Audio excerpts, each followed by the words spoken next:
En el año 2013 fue premiado en la Bienal de Arquitectura Joven 2013 con el segundo lugar en la categoría Arquitectura construida por la Casa Z y recibió una mención en la categoría Arquitectura no construida por la Casa Pul.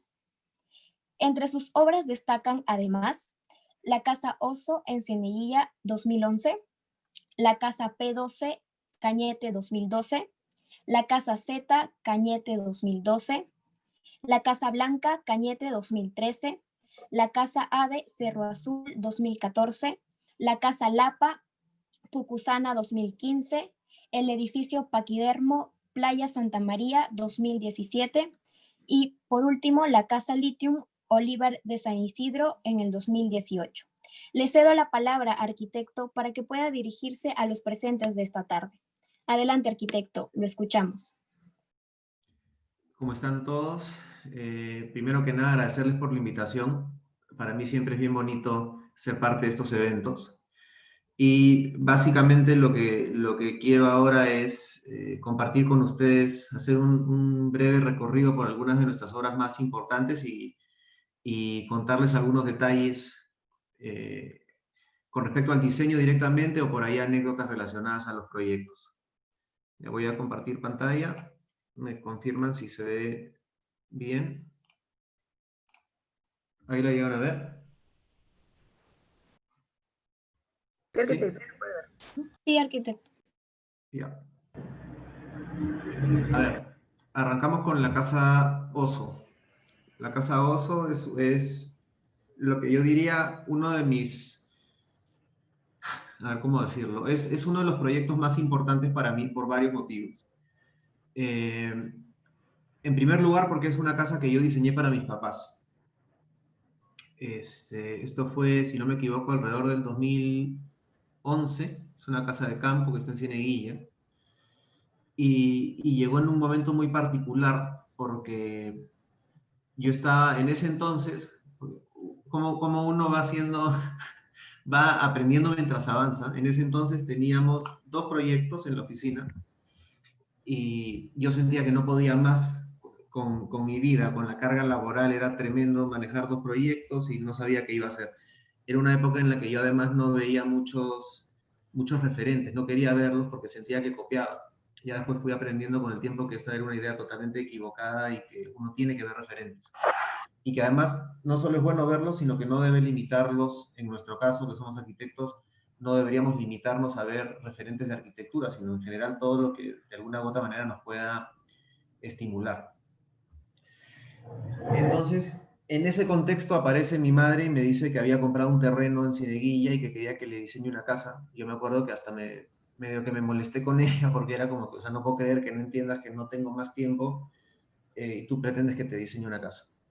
Entonces, en esta especie de crisis bastante inmadura, por decirlo de alguna forma, dije ya, ok, no, voy a parar, no voy a diseñar ahorita. Me acuerdo que creo que era un martes. No voy a diseñar lo que queda de la semana, me voy a sentar y voy a empezar a ver referencias. Y empecé a ver muchas referencias. Y hacer ese ejercicio fue importantísimo porque aprendí mucho de todas las referencias que vi. Fue un proceso que consistió mucho más que simplemente ver fotos, ¿no? Era verlas, entender, o sea, seleccionar las que me gustaban y guardarlas y entender por qué me habían gustado. Ir identificando qué cosas apreciaba o valoraba yo de cada uno de los proyectos que había encontrado y que había guardado. Y este proyecto es justamente la consecuencia de ese primer gran ejercicio de analizar referentes. Está en un terreno de más o menos 1050 metros cuadrados. Y es una casa bien chiquita, tiene un solo piso, tiene 195 metros, lo que es la casa en sí. Además está, bueno, la zona de la piscina y el área para tomar sol, pero es chiquitita. Otro tema importante es que vino, como parte de los requerimientos de mis padres, el requerimiento más importante era que fuera una casa que se pudiera construir por etapas, por un tema de presupuesto, básicamente. Entonces, ahí ya salió la primera idea, que era plantear la casa como por zonas, de tal forma, eran 4 cajitas, 4 zonas distintas.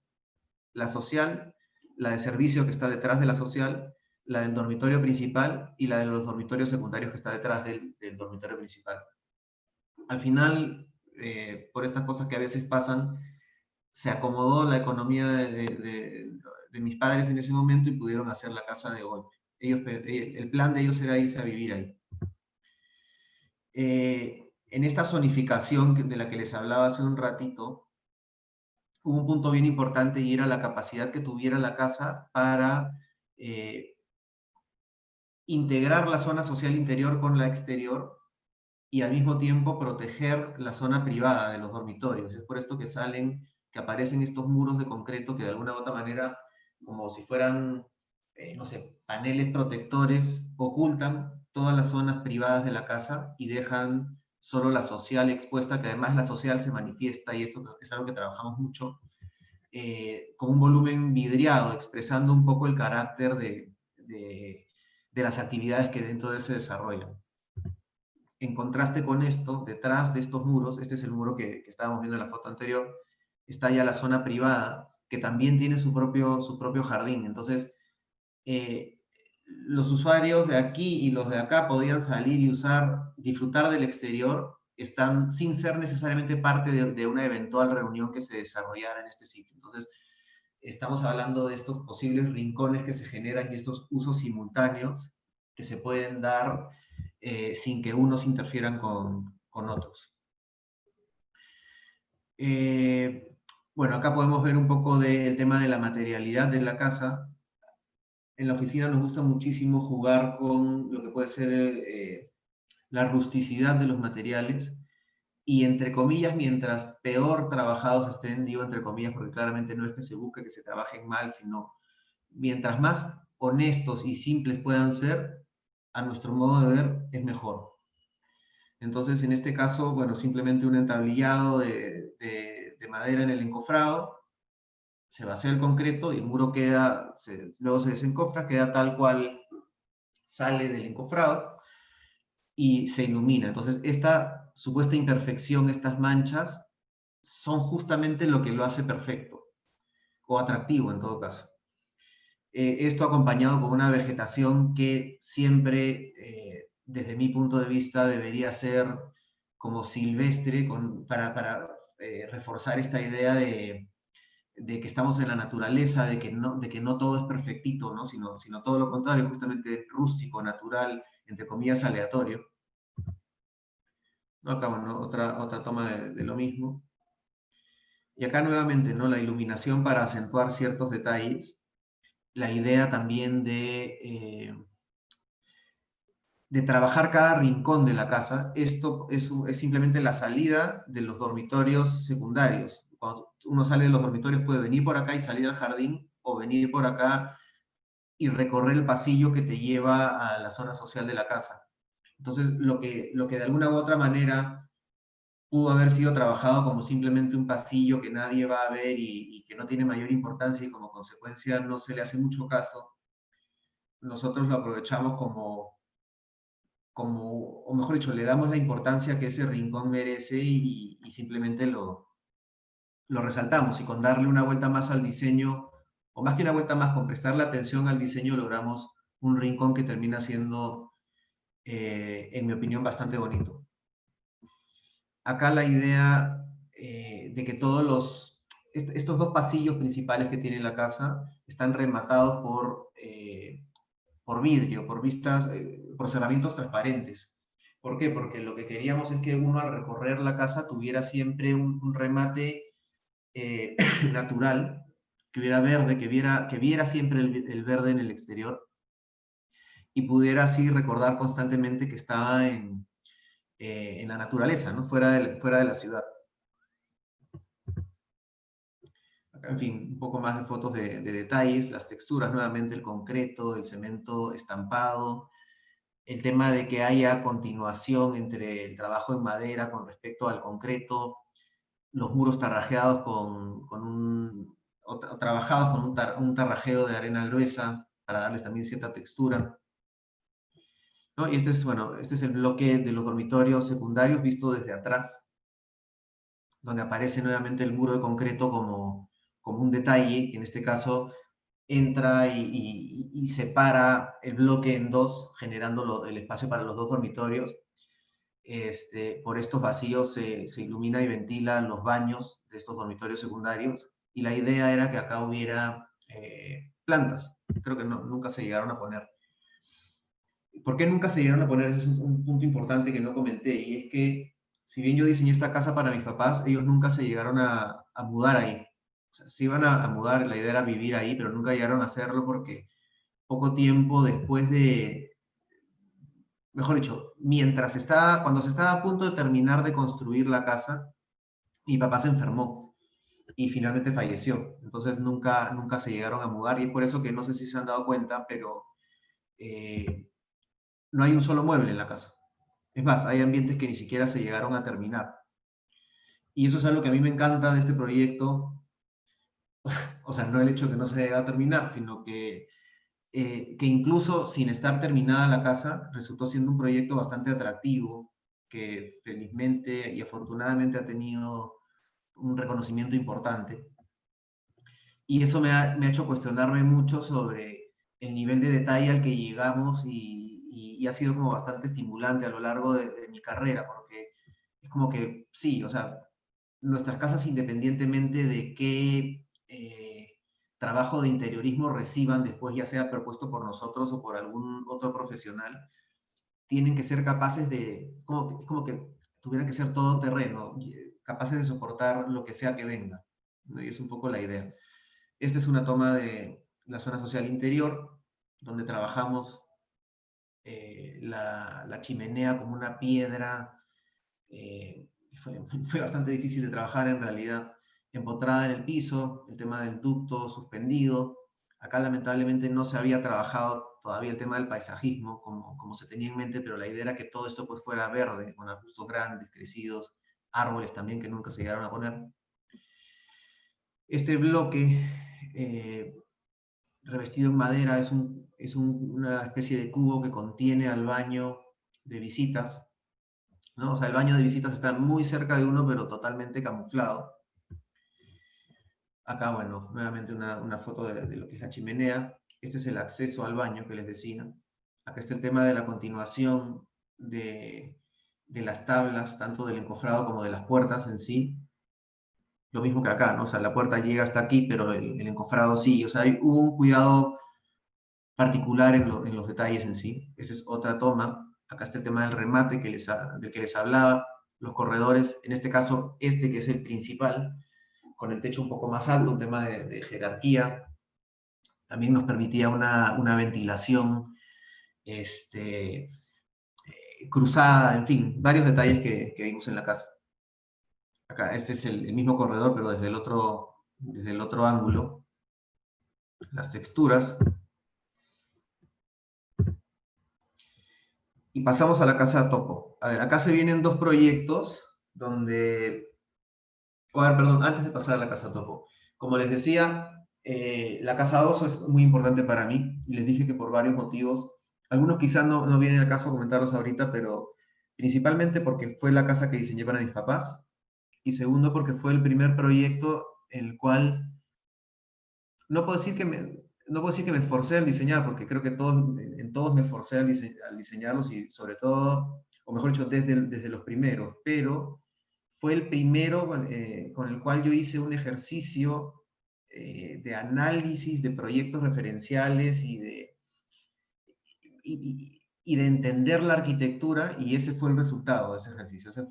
Ese fue como el primero en el que fui consciente y presté especial atención a varios detalles que después han estado siempre presentes en nuestro trabajo. Los dos proyectos que les voy a mostrar ahorita son proyectos donde el tema del emplazamiento en el terreno ha sido determinante. La casa Topo es una casa que está también en Cieneguilla, en otro condominio. Está en un terreno de 1800 metros, que tiene la particularidad de que tiene entre el punto más alto y el punto más bajo entre 8 y 9 metros de diferencia. Entonces, es una casa chica, es una casa con un programa bastante simple, es un proyecto al cual se accede por la parte alta, ya sea el estacionamiento que está detrás de este bloque, o peatonalmente por aquí. Cuando uno ingresa tiene básicamente tres opciones. O entra, o mejor dicho, o baja por acá y llega de frente al jardín principal, o baja unas escaleras que son similares a estas y llega de frente a la zona social, o pasa por detrás de este bloque y accede por lo que vendría a ser esta zona, pero al otro lado, y entra directo a una sala de estar que está en el segundo nivel. Y desde esa sala de estar a la zona de los dormitorios, o toma una escalera y llega al primer nivel. Entonces, ¿qué pasó en este proyecto? Que como les digo, había un desnivel importante, el terreno tenía esta pendiente, y lo que quisimos fue, por dos motivos importantes, adaptarnos, por tres motivos importantes. Eh, Adaptarnos a la topografía. El primero, y es un tema también importantísimo que siempre está presente en nuestros proyectos, por demostrar el profundo respeto que sentimos tanto por la naturaleza como por el entorno de los terrenos en sí. O sea, somos conscientes de que nosotros llegamos a intervenir en un lugar, sobre todo en los entornos naturales, aunque en realidad en todos, donde ya hay mucho que siempre ha estado ahí o que lleva un buen tiempo estando ahí, y nosotros no nos sentimos con derecho de llegar y simplemente malograr eso. O sea, al contrario, o sea, llegamos y vemos la manera de alguna manera, en el mejor de los casos, potenciarlo, pero de no ser posible, por lo menos no malograrlo, ¿no? Y bueno, otro motivo es que, o mejor dicho, en esa línea, el segundo motivo es que, o siendo consecuentes con este primer motivo en todo caso, es que lo que queríamos era que la casa impactara en el terreno lo menos posible. Y es por eso que se toma la decisión de plantear el primer nivel con una forma bastante más suelta, como orgánica, para darle más un carácter topográfico, y el segundo nivel, en contraste con lo primero, como algo mucho más puro y geométrico, de tal manera que cuando uno viera la casa de lejos casi casi sintiera que es esto, mientras que esto es parte del terreno. Y esta misma idea o este contraste también se expresa en los materiales, ¿no? En el primer nivel, la piedra y el concreto expuesto, y la madera trabajada de una forma muy rústica. Esta madera es la que salió de encofrar todas estas placas. Y más bien en el segundo nivel, que tiene ya un carácter mucho más geométrico, la madera trabajada más finamente, para ser consecuente con esta idea de limpieza, ¿no? Por otro lado, también nuevamente la arquitectura de alguna manera expresa lo que contiene en su interior en el primer nivel, que es todo mucho más social y abierto y extrovertido, por decirlo de alguna manera, mientras que en el segundo nivel, si bien esto se puede abrir, tiene como un carácter mucho más introvertido, ¿no? Más cálido, más de cobijo, propio de los dormitorios que se encuentran en esta zona. Y por otro lado, el tercer punto era el presupuesto. No había tanto presupuesto como para llegar y simplemente cortar el terreno. Teníamos que acomodarnos. Es por eso que se decidió ingresar por arriba y todo esto que les he comentado hace un ratito. Acá se puede ver un poco el tema de la piscina. Se puede ver que al costado hay una laguna. Lamentablemente no está frente a nuestro terreno, sino al costado. Pero el hecho de posarnos en lo alto del terreno nos permitía tener vista desde los dormitorios. Este es el dormitorio principal.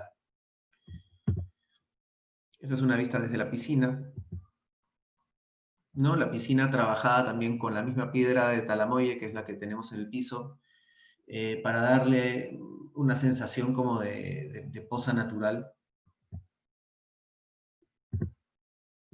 Esto que les comentaba de cómo se abre la celosía, este es el dormitorio principal, aquí están los secundarios que se abren igualito, ¿no? Aprovechar el volado o el desfase entre la caja del segundo nivel y el volumen del primer nivel para prescindir de lo que normalmente sería un techito ligero de madera, que además requiere quizá un mantenimiento especial por el tema del policarbonato, y simplemente de una manera bastante simple resolver el tema del espacio de transición entre el exterior y el interior, el mismo techo visto desde el otro lado. Esta es la escalera que les decía que uno estaciona por acá y puede bajar por aquí y llegar de frente a la zona social, ¿no? La idea es que estas bugambiles vayan cayendo y vayan cubriendo de alguna manera esto, definiendo que el espacio de circulación es la parte central. Y acá otro tema importante, ¿no? Yo les hablaba de este respeto por la naturaleza y su entorno. Y lo que buscamos es, una vez que identificamos esta naturaleza que nos rodea, enmarcarla y exaltarla. Entonces, en este caso, terminamos teniendo un gran cuadro natural con el simple hecho de tener un gran vano, ¿no? Que en este caso se puede abrir por completo porque las mamparas se esconden en unos muros que están acá atrás. Y de esta manera no se necesita más. Eventualmente estos árboles pues tendrán un tamaño importante y lo que uno verá son copas de árboles que taparán la, las casas que están cerca y veremos árboles y los cerros al fondo, ¿no? Y esta es la vista opuesta y esta es la escalera que sin buscarlo, porque en este proyecto no lo buscamos, se convirtió también en protagonista del espacio.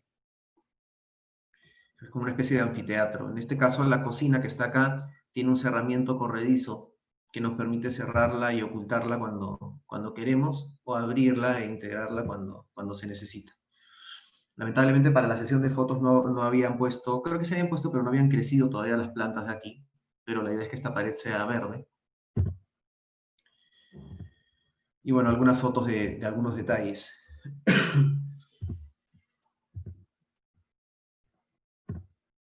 La Casa Lapa, como les adelanté, es otro proyecto donde el tema del emplazamiento fue bien importante. Esta casa tiene una historia, tiene una historia medio traumática, lamentablemente no me puedo explayar mucho al respecto, pero para hacer el cuento corto, cuando me buscaron mis clientes ya ellos habían tenido un proyecto antes para desarrollar en este terreno. Esta es una casa de playa, ojo. Y el proyecto anterior de alguna manera requería que el terreno que había sido un cerro como el que se ve acá fuera agresivamente cortado y prácticamente como si fuera una torta, de manera vertical y horizontal y limpiar todo. Gracias a Dios se equivocaron las personas que cotizaron el movimiento de tierras y las que cotizaron el proyecto también. O mejor dicho, se equivocaron los que cotizaron el movimiento de tierras y cuando cotizaron el proyecto se dieron cuenta que era mucho más caro de lo que ellos pensaban. Y cuando se dieron cuenta de que era mucho más caro y el que estaba cortando el terreno dijo, oye, sí, yo también me quedé un poco corto, va a salir más caro, y ellos dijeron, no, para acá, no cortes más, y es por eso que esto...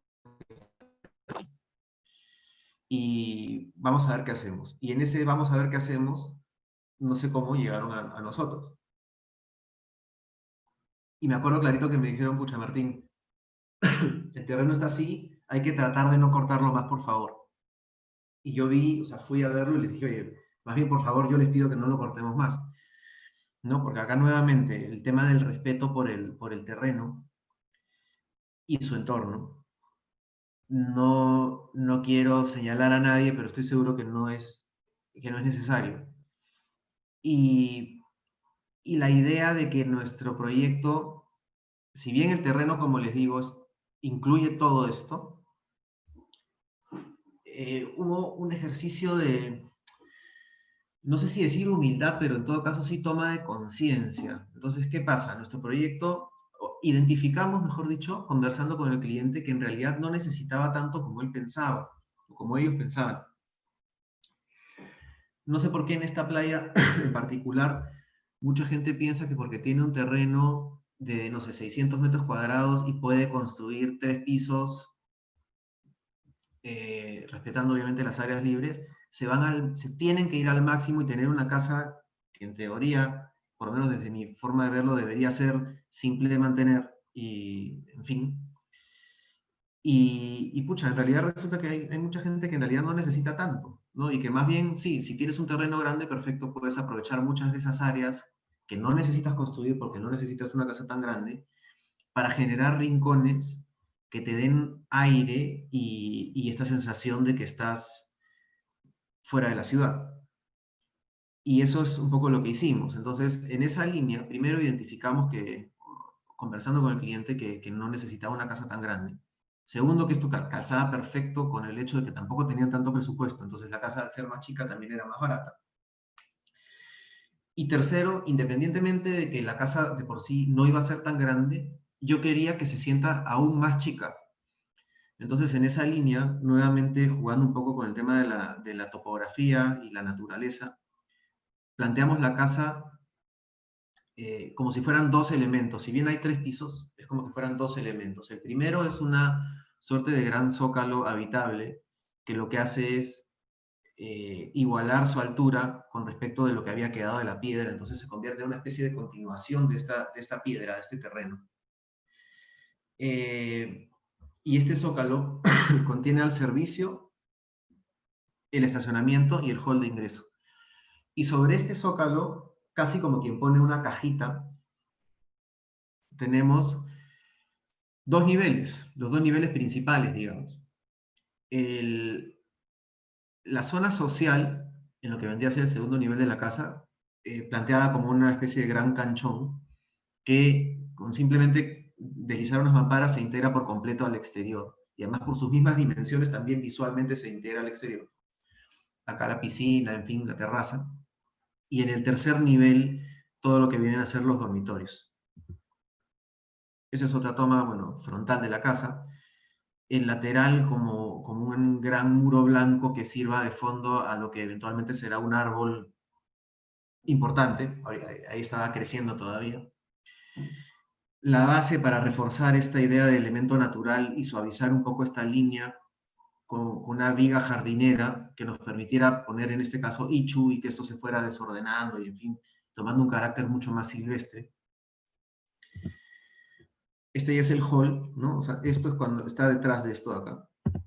Uno llega, tiene este pase al estacionamiento y aparece esta escalera como un elemento de contraste que conecta de una manera bastante suelta al proyecto en sus 3 niveles. Como se van a ir dando cuenta a medida que vayamos viendo las fotos, todo lo demás es como súper rústico, natural, simple y neutro, y el único elemento que resalta es la escalera. Eso fue a propósito, eso sí fue intencional. Entonces, bueno, uno ha venido del primer nivel, por acá puede salir a la zona social y continuar hacia los dormitorios. Algunas fotos de la escalera. Entonces uno tiene en la zona social, cuando uno llega, digamos, lo primero que ve es el mar, que está hacia el lado izquierdo, y cuando voltea a ver hacia atrás, lo que ve es la escalera con la roca de fondo. Entonces, es como que a ambos lados se tienen, no sé si se acuerdan de esto que les comenté hace un ratito en la casa Topo, de esto de marcar la naturaleza, lo mismo sucede acá. ¿No? Hacia un lado tenemos la roca de fondo de la escalera y hacia el otro lado tenemos el mar. Entonces, nuevamente, y eso a mí me encanta, o sea, por ejemplo, yo veo esta foto y acá tenemos una foto, ¿no? O sea, es como que, digamos, entre comillas, una obra de arte. Pero nunca, y lo digo en serio, nunca que he visto esta foto, he visto esto antes de ver esto, ¿no? Y esto no hubo que comprarlo. O sea, sí hubo que comprar el terreno y hacerse la casa, pero lo que voy es que cuando ya lo teníamos, estaba ahí y era simplemente cuestión de prestarle atención. Entonces, bueno, les hablé de este gran canchón, ¿no? Sala, comedor, cocina integrada, la cocina que sale y se convierte en la parrilla también. Y este tema que también va apareciendo siempre en nuestra obra de difuminar el límite entre el exterior y el interior con el simple hecho de abrir unas mamparas. Y otra idea que es importante, que no siempre nos la permiten, pero que a mí me encanta cuando nos la permiten, que es el no duplicar espacios, ¿no? Entonces, se tiene una sala, se tiene un comedor, al abrir esto ya es como, tienes la sala formal que se convierte en sala informal cuando ya el espacio adquiere otro carácter, ¿no? Más como de terraza. Y eso nos permite no tener otra salita acá mucho más chiquita, que probablemente esto se hubiera visto mucho más tuburizado y menos amplio, y se aprovecha este espacio para darle otro uso. Y se gasta también menos en muebles. Y esto es lo que les decía, ¿no? El remate también, o sea, enmarcado hacia atrás, hacia un lado tenemos toda la playa o el mar y la isla de Pucusana, y por otro lado tenemos, o hacia atrás tenemos la escalera con la roca de fondo.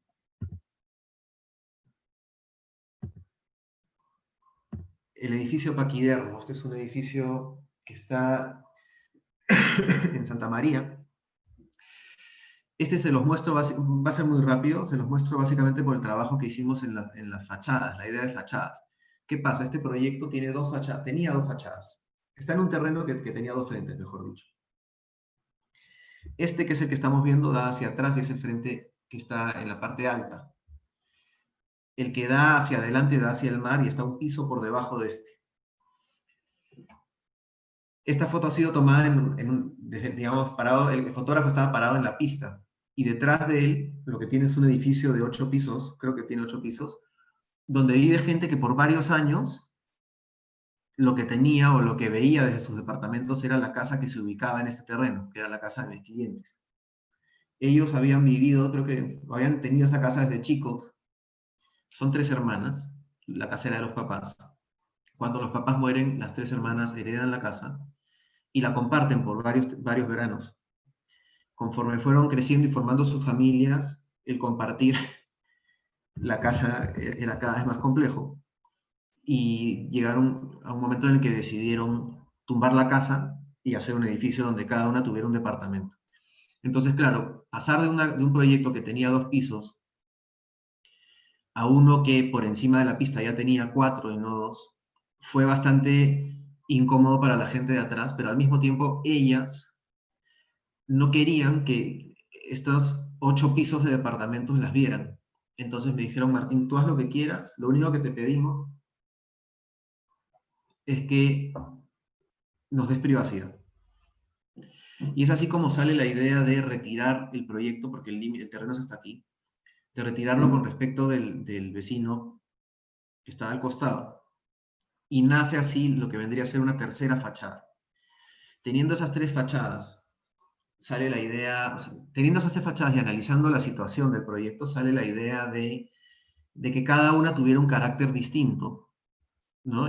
Porque había una transición natural en realidad. Teníamos esta primera fachada que tenía que ser lo más cerrada posible, y no fue totalmente cerrada, creo que básicamente porque o sea, los ambientes alguito de iluminación y ventilación necesitaban, los que están ubicados hacia atrás, que es básicamente lavanderías y la torre de la escalera.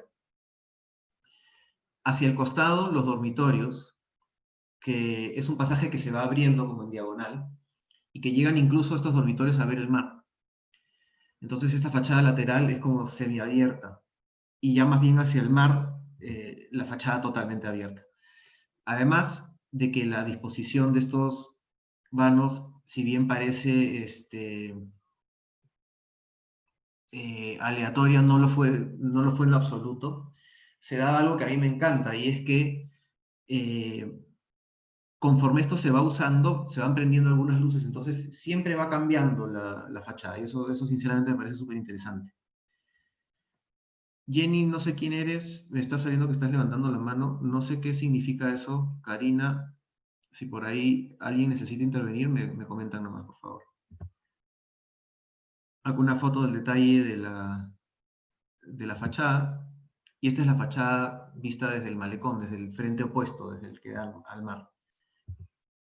Ya considerablemente más abierta, casi 100% abierta, más que lo que, salvo lo que requería hacer estructura, ¿no? Y la idea es que los departamentos pues vean directamente al mar. Y esta es una vista que se tiene desde el corredor que conecta ambos niveles, y esta es parte de la fachada lateral, que como les digo son dormitorios, que gracias a un trabajo de diagonales también tienen vista hacia el mar. Este es el mismo corredor visto desde la parte, casi desde la parte más baja. Este es el hall de ingreso, digamos. Uno llega peatonalmente por aquí y por acá se mete al edificio, ¿no? Ha bajado por acá y por acá se mete al edificio, o por acá continúa bajando y llega al malecón. Algunos detalles, el tema en fin, de los encuentros, a pesar de estar trabajando el mismo material, nos gusta generar estas profundidades. Y bueno, la vista que se tiene de uno de los departamentos, y en el último nivel lo que hay es una zona social común, ¿no? Con una piscina, terraza interior, terraza exterior, o mejor dicho, salita interior, terraza exterior, y la piscina pues con la vista hacia el horizonte. La Casa Lava. La Casa Lava es un proyecto que tiene, ese sí, una historia traumática para mí. Y es que la Casa Lava, no sé si alguno de ustedes ya me ha escuchado en alguna otra conferencia, pero la Casa Lava inicialmente iba a ser otro proyecto que se llama Casa Volcán, que lamentablemente nunca se construyó, que era bastante más grande que este, era el doble. Y ¿qué pasa? Que los clientes me buscaron y tenían ya un proyecto también. Y me dijeron, Martín, no queremos este proyecto, queremos que tú hagas uno nuevo, pero yo le dije, no, ya, perfecto, ¿qué necesitan? Todo lo que tiene este proyecto, ¿no? O sea, el proyecto antiguo, en cuanto a programa, pero haz una casa nueva. Y yo, ok, hice el programa, el listado de ambientes, las áreas, y me di cuenta que era enorme la casa. Y le dije, oigan, esto es grande. Sí, sí, es grande, ya, perfecto. Hazlo, por favor. La hice. Esto está ubicado en Santa Eulalia, en un condominio que me parece bien bonito, pero que tiene la particularidad de que nos obligaba a usar arcos y nos obligaba a usar ciertos materiales que normalmente no usábamos, porque ellos quieren mantener como que el carácter del condominio lo quieren como clasicón campestre, por decirlo de alguna manera. No, que no es algo que definitivamente caracterice nuestra arquitectura. Y al principio medio que nos desanimó, pero después nos dimos cuenta que no, que era una oportunidad para explorar. Y la Casa Volcán fue la consecuencia de darle una vuelta más a lo que ellos pedían y como club, como condominio. Y fue una propuesta bien interesante en realidad. Fue difícil que la aprobaran, pero a ellos mismos, me gustó porque a los mismos miembros del comité les encantaba, pero sentían que entraban en conflicto porque por ahí pues era distinto a lo que había en el condominio, pero finalmente estábamos cumpliendo con todo lo que pedían y nos la aprobaron. Y cuando nos la aprobaron, cotizamos con el constructor y fue como que, oye, no, en verdad los clientes se dieron cuenta que era más caro de lo que ellos tenían pensado invertir. Y me dijeron, Martín, porfa, haznos otra casa. Entonces, para mí, que había sido bien difícil hacer el proyecto y en fin, además había todo un tema personal que hizo que yo me conectara mucho con el proyecto. Fue bien difícil y también lo fue para el resto de mi equipo, sobre todo, o sea, para los que estuvimos, para los chicos que estuvieron involucrados en el proyecto, porque estábamos bastante entusiasmados. Pero bueno, fue como que, ok, ya, esa es la realidad, toca hacer otro, vamos a hacer otro proyecto, pero vamos a mantener la esencia de la Casa Volcán, y por eso es que esta casa se llama Casa Lava, que es básicamente una síntesis de Volcán. Volcán, antes, para que se hagan una idea de la magnitud, tenía un volumen un poquito más chico que toda la Casa Lava, y encima tenía todo otro volumen que contenía todos los dormitorios. Era una brutalidad de casa. Esta casa, además, se las muestro porque está en un terreno donde, como ven, ya había vegetación y habían árboles que para mí son preciosos y que le dan carácter no solo al terreno, sino a todo el condominio, y que obviamente teníamos que respetar. O sea, la regla de oro era toda la vegetación que está se mantiene. Y si podemos, ponemos más. Entonces, el proyecto, como pueden ver en esta foto, de alguna manera también manifiesta o expresa claramente, es como una especie de protesta muda, ¿no? Donde tenemos nosotros, protesta entre comillas, ¿no? Porque, es más, yo estoy agradecido por haber tenido la oportunidad de haber diseñado este proyecto, porque aprendí mucho, desde humildad, ¿no? Porque antes yo decía, yo no hago este tipo de cosas, y ahora me encanta usar arcos, hasta cómo trabajamos ciertos materiales, ¿no? Entonces, pero esta especie de, ya, ok, esto es lo que nos gusta, esto es lo que nos pidieron, entre comillas. Nos gustan los dos en realidad. Este es el contraste entre lo contemporáneo y esto es lo más clásico que ustedes nos pidieron, expresado también en los materiales y en fin. Por otro lado, también la idea del techo a dos aguas, por ejemplo, pero que nos exigían el reglamento, pero acá fue simplemente con el hecho de, en vez de tenerlo así, cruzarlo, ya le daba una apariencia totalmente distinta. ¿No? Y acá vemos también cómo todas estas terrazas que ya existían, de alguna manera abrazan y acogen y reciben al proyecto. y bueno, las copas de los árboles que ya existían, que ya estaban ahí también, y que había que respetarlos simplemente, o sea, son árboles por los cuales uno no puede pagar. El tema nuevamente de la transición entre el interior y el exterior, el respeto que les decía por la naturaleza existente, la zona social nuevamente como un canchón, en este caso más chico, pero también un canchón todo integrado. La vista que se tiene desde esta zona social, la casa está en lo alto, está como en la ladera de un cerro. La posibilidad de abrir y de integrar o esconder, según se requiera, la cocina. Nuevamente los espacios de transición, en este caso en el segundo nivel. Y nuevamente este hecho de enmarcar la naturaleza que tenemos al frente. O sea, no hay mejor obra de arte que eso. La casa Anguila se las muestro porque es, para mí, digamos, el punto fuerte, mejor dicho, de este proyecto es su simpleza. Y eso es lo que a mí me encanta de esta casa. Es una casa de playa, que está en un terreno que también tiene dos fachadas y que mira al mar. Esta es la fachada posterior, absolutamente sobria, simple, y creo yo que justamente por eso bastante contundente. Tiene dos ingresos, o sea, mejor, si uno puede ingresar a la casa por ambos lados, y los dos ingresos te llevan al mismo sitio.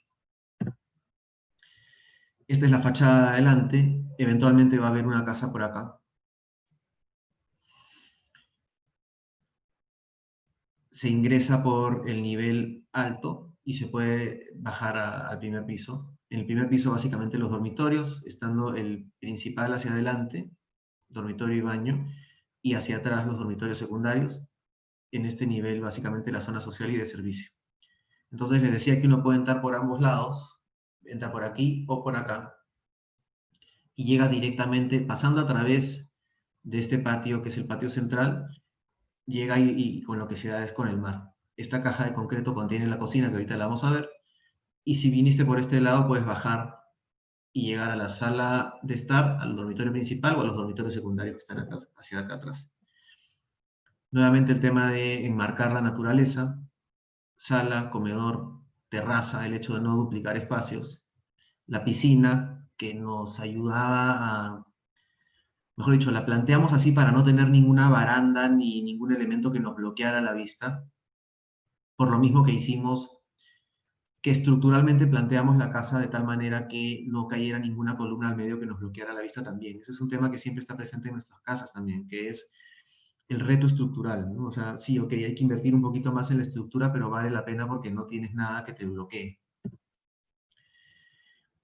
La cocina, como les decía, en esta cajita de concreto que intencionalmente no llega al techo para potenciar la idea de que el espacio es amplio.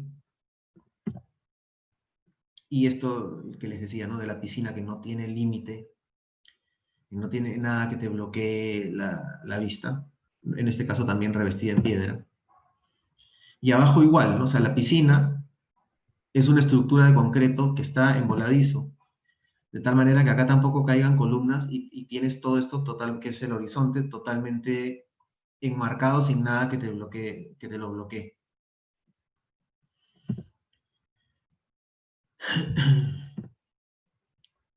Y esta foto, que yo sé que no es la foto más feliz, la pongo intencionalmente porque de alguna manera para mí refleja parte del alma del proyecto. ¿En qué sentido?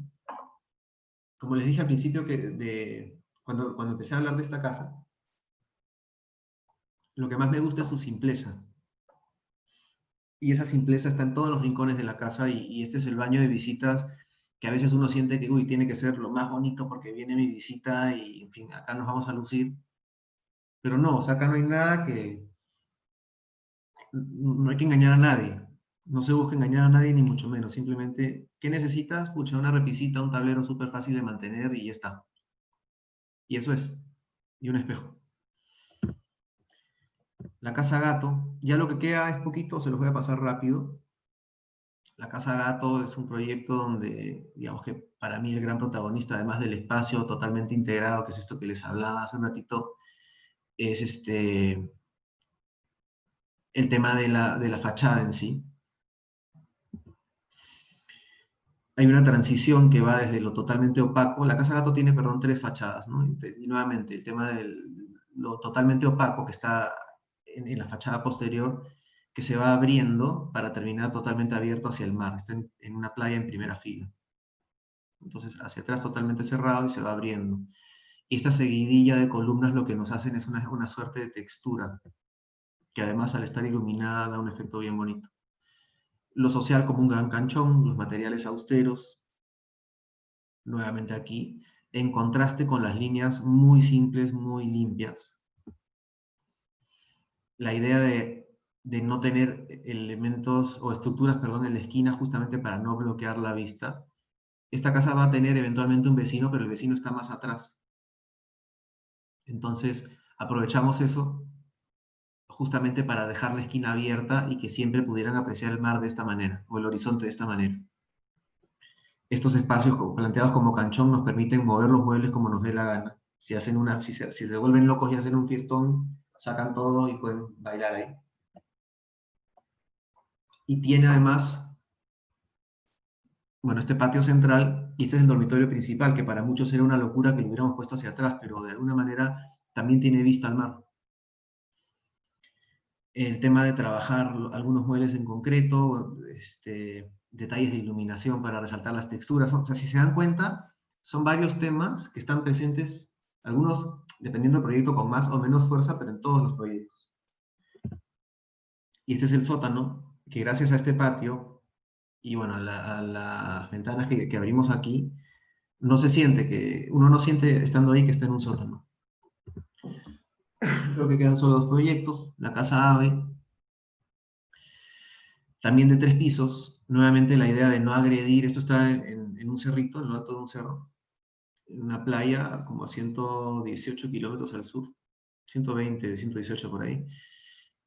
La idea de que se sienta más chica de lo que realmente es, entonces nuevamente una suerte de zócalo habitable trabajado en concreto, mientras los 2 niveles superiores son trabajados ya con otra materialidad, en este caso tarrajeados y pintados de blanco, para que la casa se sienta más chica de lo que realmente es. Perdónenme, acá básicamente hay 2 dormitorios, una sala de estar y los baños de estos dormitorios. Y ya en los niveles superiores, zona social, interior, que se integra al exterior, cocina y hacia atrás la zona de servicio, y arriba tenemos el dormitorio principal, que en verdad a mí me encanta este dormitorio principal porque es sumamente simple, que es la zona de la cama en sí, salita y terraza, todo con vista hacia el mar. Y hacia atrás los dormitorios, más dormitorios secundarios, que son los de visitas en este caso. Las hijas van abajo.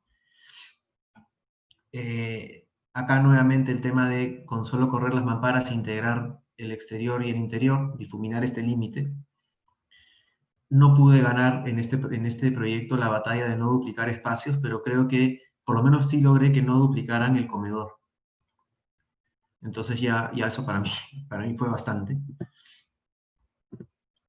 Y esta es la fachada que da hacia atrás, ¿no? O sea, uno ingresa por acá, estaciona acá, puede venir por acá y llega a la zona social que les mostré hace un ratito. Estos son los dormitorios de invitados que miran hacia atrás. Y este bloque contiene el servicio.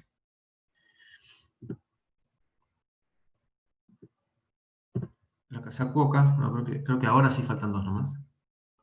Acá básicamente el juego de 2 cajitas, que son esto está en primera fila en una playa, esta, y el espacio que se genera entre ellas. Entonces tenemos esta caja que tiene 2 niveles, que está semi-enterrada, o sea, el primer piso de esta caja está enterrado a medio nivel, y esta caja que tiene un solo nivel, que está puesta sobre el nivel 0. Entonces, esta contiene la zona social, esta contiene los dormitorios, y el espacio que se genera entre ellos es un patio central, que es como el pulmón de la casa. Porque al estar en primera fila, lo que ellos querían era poder estar en su piscina y en fin, pero teniendo privacidad, porque por acá al frente pasa el malecón y eso les quitaba privacidad.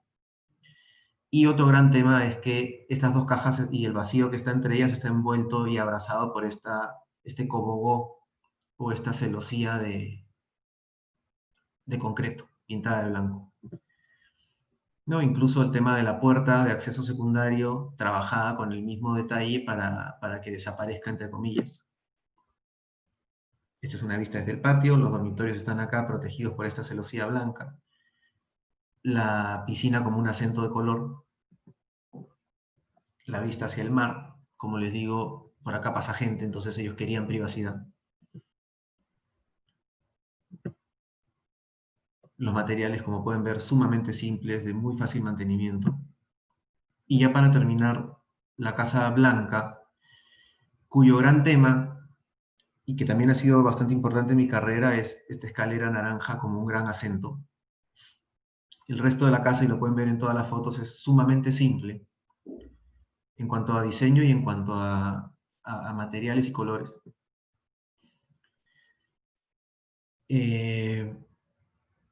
La zona social como un canchón, en este caso no puedo decir un gran canchón, pero sí está totalmente integrado, vidriado para que haya una relación fuerte visual con el parque que está al frente.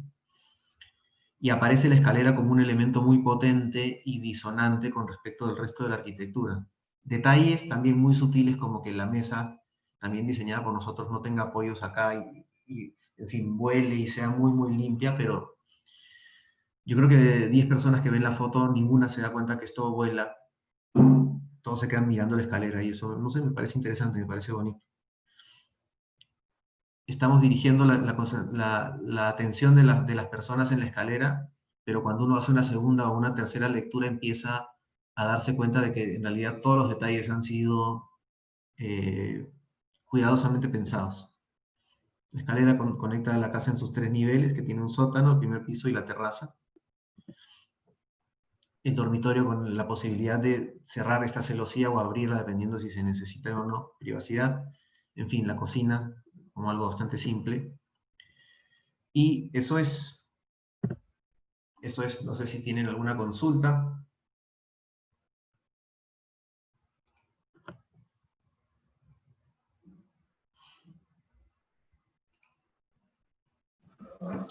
Muchas gracias, arquitecto, por su excelente ponencia y su muestra proyectual. A continuación, vamos a pasar a la sesión de preguntas y respuestas de esta ponencia. Por ende, le cedo la palabra al arquitecto Wilson Varas. Gracias, Francesca. Hay una primera pregunta, arquitecto, voy a comentarle. Dice, ¿qué es lo primero que suele hacer cuando le encargan un nuevo proyecto? ¿Y cree que tiene un estilo particular para la elección de sus materiales? Wilson, ¿qué tal? ¿Cómo estás? A ver, lo primero que suelo hacer es escuchar. Escuchar al cliente y sus requerimientos, escuchar, no quiero sonar a Lucho Longhi, pero también escuchar al terreno y su entorno, de alguna manera, ¿no? Y prestar atención, analizar, estudiar. Y cuando uno hace ese, yo creo firmemente que cuando uno hace ese ejercicio, ya después, todo como que se va dando de una manera mucho más, no solo fácil, sino que de una manera correcta. Entonces lo primero, y lo hago siempre, es escuchar. ¿Y cuál era la segunda parte, discúlpame, de la pregunta? ¿Cree usted que tiene un estilo particular para la elección de sus materiales? No sé si un estilo particular, pero sí una regla, y es que estos sean, en la medida en que los clientes me lo permitan, lo más simples posibles. No necesariamente entendidos como lo más barato, no me importa, mejor dicho, siempre es importante, pero no es que los escoja porque sean más o menos baratos, pero trato de que sean simples. O sea, me gustan las cosas simples, creo mucho en la fuerza y la importancia de la simpleza. Entonces, en esa línea, eh, busco las cosas simples, que no es necesariamente, como comentó alguien ahorita, minimalista. O sea, quizá finalmente uno termina viéndolo como algo minimalista, pero simple. Creo que hasta es consecuente no tratar de buscar otra palabra que no sea esa. Es simple, tiene que ser simple. Claro. Hay otra pregunta también, arquitecto. Dice, ¿qué es lo que determina para usted saber que el proyecto está listo para ser construido? ¿Cómo? Discúlpame. ¿Qué es lo que ¿Qué es lo que determina para usted saber que el proyecto ya está listo para ser construido? Yo creo que hay muchas cosas. En primer lugar, el ya tenerla, o sea, o sea, si bien uno podría quedarse eternamente dándole vueltas y vueltas y vueltas a los proyectos y viendo una y otra vez el plano y nunca dejarlo de pulirlo y de mejorarlo, yo creo que uno siente cuando ya el proyecto alcanzó un nivel en el que ya puede eh, pasar a la siguiente etapa que es construirlo, ¿no? Otro punto importante que muchas veces no depende de nosotros es el plazo que te da el cliente, por ejemplo, ¿no? Pero, y claro, cuando tenemos un plazo complicado o ajustado, simplemente redoblamos esfuerzos para cumplir con los tiempos, pero hay mucho de intuición también. O sea, cuando tú empiezas a diseñar un proyecto, ya sabes a qué cosa quieres llegar y cuando llegas a ese punto te das cuenta. Ya. Hay otra pregunta también de los chicos. Dice, arquitecto, ¿cuánto tiempo le tomó el diseño de la casa Topo? ¿Y cuál fue el proceso que sigue para concretar un proyecto? La casa Topo, ese, ese proceso de diseño fue un poco más largo quizá. No, creo que fueron como 3 meses en total, pero fue largo porque entre mis clientes, no sé, o sea, entre ellos mismos no se ponían de acuerdo con respecto a lo que necesitaban. Entonces, primero hablábamos con él, después hablábamos con ella, cada uno decía lo que quería, pero al momento de juntar la información, no siempre las cosas cuadraban y fue, fue un ejercicio también de... eh, va a sonar feo, pero no lo es porque en verdad son unos clientes estupendos, es más, son amigos míos ahora. Pero fue un ejercicio de paciencia en su momento también. Y fue bacán porque fuera de bromas también me ayudó a desarrollar la paciencia, cosa que también es súper importante. Y sobre el proceso creo que lo respondí hace un ratito, fue el mismo. Listo, arquitecto. Muchas gracias. Eso es todo, Francesca. Gracias, Wilson. Sí, muchas gracias, Wilson, por las preguntas de nuestros panelistas, de nuestros espectadores.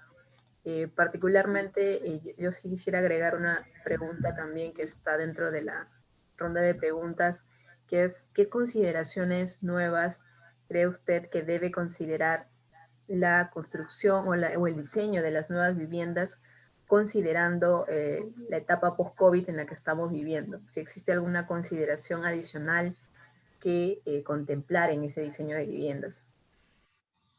Yo creo que hay algo que sí es importante tener en cuenta, pero que no es necesariamente una nueva consideración. Y es que quizá, sabe Dios por qué, en algún momento nos olvidamos de muchas cosas y dejamos de ver muchas cosas y empezamos a pensar en cosas que quizás no eran tan importantes. Entonces, esta situación tan compleja que estamos viviendo nos ha obligado de alguna manera a hacer una especie de pausa, a bajar el ritmo, a ver con otros ojos, entre comillas, cosas que teníamos, que dábamos por sentado, y en fin. Entonces, yo creo que la cosa va por, justamente por mirar más atentamente, por darse cuenta, por ejemplo, lo que comenté cuando hablé de la casa Lapa, por darse cuenta que de repente un cliente no necesita tantos espacios como cree, o por entender que de repente con el hecho de abrir una mampara, tu sala y comedor interiores pasan a ser sala y comedor de exterior también, y como consecuencia puedes gastar menos en muebles, gastar menos en casa y tener espacios más amplios.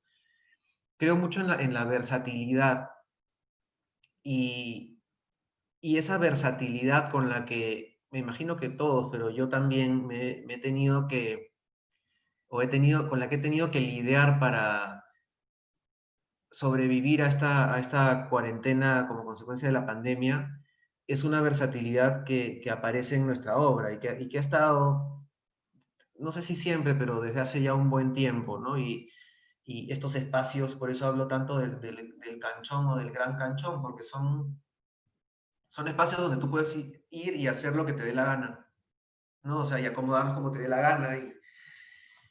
Y si mañana necesitas tu oficina, pucha, la pones ahí, pues, o sea, es como, vas moviendo todo como quieras, pero el espacio sigue funcionando y sigue fluyendo y es eso, o sea, es como que no hay mucha ciencia. Yo sé que hay mucha gente que por ahí siente que se viene una especie de nueva era o se está recontra reinventando, o sí, de repente es, o sea, mejor dicho, es sumamente respetable, pero no es en lo que estamos nosotros. O sea, nosotros lo que estamos haciendo es, si bien ya considero que éramos bastante sensibles, quizás estamos siendo aún más sensibles y estamos viendo las cosas a otro ritmo y de otra manera. Y, y prestando más atención en esos detalles, ¿no? Perfecto. Muchas gracias, arquitecto. Yo creo que ha sido bastante claro a través de cada uno de los proyectos que nos ha mostrado. Creo que la sencillez, la simpleza y sobre todo el saber entender el lugar, ¿no? Saber lograr esa conexión respecto a lo que requiere un cliente, respecto a lo que requiere el lugar y poder aprovechar ese espacio, esa relación espacial. Creo que particularmente nos permite tener flexibilidad en el espacio, ¿no? Y convertir un espacio de repente social en un espacio de trabajo y luego convertir en un espacio de desinfección de repente previo en este tema de pandemia donde todo el mundo decía, oye, y ahora tengo que diseñar mi casa de otra manera. Y no es que vas a diseñar tu casa de otra manera, sino que tienes que tener consideraciones de estos espacios donde nosotros necesitamos respirar, conectarnos con la naturaleza, conectarnos con el entorno, ¿no? Y prácticamente estas casas, esta muestra de proyectos que usted nos ha dado el día de hoy, es como el respiro de las casas en la ciudad, ¿no? El respiro de entender que la arquitectura sirve no solamente para tener una calidad espacial dentro de nuestra vivienda o dentro del tipo de arquitectura que hacemos, sino también es tener salud, ¿no? A través de tener un buen ambiente, una buena calidad espacial. Sí, o Bueno, sea, yo pienso, perdón, que es como, todo depende de cómo uno mira las cosas, ¿no? O sea, ahora hay una especie de desesperación, por ejemplo, de la gente por irse al campo, ¿no? O sea, salir de la ciudad, irse al campo, irse a la playa. Pero claro, eso te funciona en la medida en que te vayas al campo, pero si tú tienes un terreno de campo donde has hecho una casa que parece de ciudad, ¿cuál es el sentido? ¿Me explico? Entonces, y por donde lo veas es beneficioso no hacerlo así, o sea, desde que puede ser más barato, porque es más chica, o los materiales son más simples, psicológicamente, o sea, todo. ¿Me explico? Entonces hay un tema que pasa más por la mentalidad y por eso es que hablaba de la importancia de este ejercicio al cual la vida nos ha enfrentado, ¿no? Darte cuenta de esas cosas es mucho más importante que pensar que descubriste la pólvora porque adelante de tu puerta cediste un metro para poner un perchero y un muelecito donde dejar tus zapatillas, para hacer una especie de ritual de desinfección que desde mi punto de vista, y por favor tómenlo como una simple opinión de un idiota que les está robando tiempo hoy día, es un proceso entre comillas, desinfección absolutamente absurdo y, en fin, no sé, pero el cambio no va por ahí. O sea, el cambio está, el cambio está en la cabeza, ¿no? O sea, en la forma de pensar, de ver, no sé, si tú tienes un bosque precioso y llegas y te vuelas 20 árboles porque quieres poner tu casa ahí, tienes problemas. así es, ¿no? Yo creo que queda muy claro de que nosotros no estamos generando nueva arquitectura. En realidad ya la arquitectura genera estos espacios donde nosotros podemos hacer y rehacer miles de veces, tener espacios de conexión, espacios de respiro, eso se ha dado desde siempre. Creo que aquel que no ha hecho arquitectura, quizás es el que está viendo estos problemas actualmente hoy, ¿no? El que no ha contemplado esta este rol del arquitecto para poder incluso no solamente hacer su vivienda, sino las ciudades está teniendo algunos inconvenientes y está tratando de replantear cosas que en realidad no hay que replantear, sino que hay que revalorar de alguna manera, ¿no? Hay que ser conscientes de lo que estamos haciendo y ser conscientes de nuestro rol también como arquitectos para estas futuras construcciones que se vengan a partir del día de hoy. Bueno, agradecerte nuevamente, arquitecto Martín Dulanto, por estar aquí con nosotros, por haber recibido y aceptado la invitación por parte de la escuela. Esperamos encontrarnos en algún momento de manera presencial y de repente contar con tu presencia también en la escuela, allá en Chiclayo, en Pimentel. Y bueno, agradecer a todos. Yo quisiera regalarle también un aplauso al arquitecto, aplausos virtuales, si me pueden apoyar en el chat para poder hacerle llegar al arquitecto. Yo creo que hoy vamos a salir quizás un poco renovados en el sentido de concientizar y un poco llegar a entender el rol tan importante que tenemos nosotros, el rol que tienen los chicos que se están formando ahora, estudiantes de arquitectura, que pronto darán de repente esta muestra de su gran profesionalismo y sobre todo de entender y ser conscientes, creo yo. Y creo que ellos también están desarrollando la paciencia en cada uno de sus talleres para lograr entender a nuestros clientes luego, ¿no? Bueno, eso de todas maneras. Yo lo único que quisiera decir para terminar es que todo lo que yo he dicho ahora es basándome en mi experiencia y en mi forma particular de ver las cosas. ¿Ya? Yo no pretendo nunca ni ser dueño de la razón ni dar cátedra de nada. O sea, simplemente hablo basándome en lo que he vivido. Si eso sirve, monstruo. Todo lo que pueda haber dicho que no les sirva, simplemente hagan como que nunca pasó. Y lo que les sirve, aplíquenlo. Creo que les puede servir a ustedes también. Perfecto, muchas gracias Martín, muchas gracias a todos. Voy a darle paso a Francesca Casiano ya para que dé el cierre de la ponencia del día de hoy y recuerden que nos vemos mañana en las ponencias del día martes. Muchas gracias Martín, muchas gracias chicos. Gracias Karina. Las ponencias del día de hoy han culminado. Agradecemos a nuestras autoridades, docentes y asistentes que nos acompañaron este día. Gracias por su asistencia. Los esperamos el día de mañana en las ponencias.